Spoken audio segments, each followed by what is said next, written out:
We've now had 4 straight nights of street takeovers in protest of federal immigration laws here in the Valley. 12 News is taking a closer look at police tactics used to break these demonstrations up. A former Arizona police chief says officers are not doing enough to stop criminal activity from flooding out streets. 12 News journalist Sean Rice at the scene of the latest street protest last night that happened near 43rd Avenue in McDowell, and you're still seeing visible signs of what happened there last night. Sean, what have you got? Yeah, Tram and Troy, a lot of visible signs of what we saw a night ago. Street racing, hundreds of people occupying unlawfully an intersection here at 43rd Avenue in McDowell, and multiple illegal fireworks lighting up the night sky. These are just a few examples of what a former Arizona police chief describes to me as legitimate criminal behavior that he claims police departments here in the Valley are allowing to go on before they step in, declare an unlawful assembly, and shut these demonstrations down. Today, he's calling on the better enforcement of Arizona laws we already have on the books. We've seen the behavior of these immigration demonstrators get progressively more out of hand in the last 2 nights. On Sunday evening, they shut down the entire intersection of 67th Avenue and Camelback in Glendale.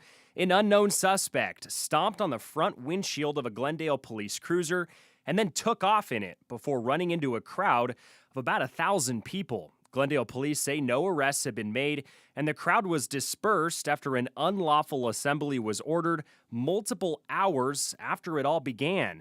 Then, last night, demonstrators took control of the intersection of 43rd Avenue in McDowell and Phoenix, with dozens of people standing on the center of it as people in trucks and cars did burnouts, placing everyone's safety in jeopardy. They were also seen throwing rocks at police officers staged nearby, and fireworks were also shot into the air, nearly hitting multiple cars in the area. A former Arizona police chief and expert on crowd control and management is calling on police departments all across the Valley to take a stronger approach to this behavior and not let it go on for hours before actions are taken. Law enforcement should have taken the appropriate action immediately. By not doing that, by not stopping this and confronting it and arresting or dispersing, or both, those people, they embolden them to continue to violate the law. And then it escalated into felonies being committed. Today, 12 News asked Phoenix police to discuss their policies on handling these unlawful protests. They have not responded to our request. Over the summer, they announced a change to their policy on mass arrests at public demonstrations like these. They say they're now in favor of citing and releasing people instead of taking them to jail. And it's also very important to point out that these demonstrations, like we saw Sunday night, Monday night here in Phoenix, can be considered against the law. People who wish to hold what's called a planned protest can do so by submitting a permit request through their local police department, where they'll indicate when and where they will be exercising their First Amendment rights. Kephart tells me what we've seen the last 2 nights are called spontaneous events, which he says are already considered to be against municipal law.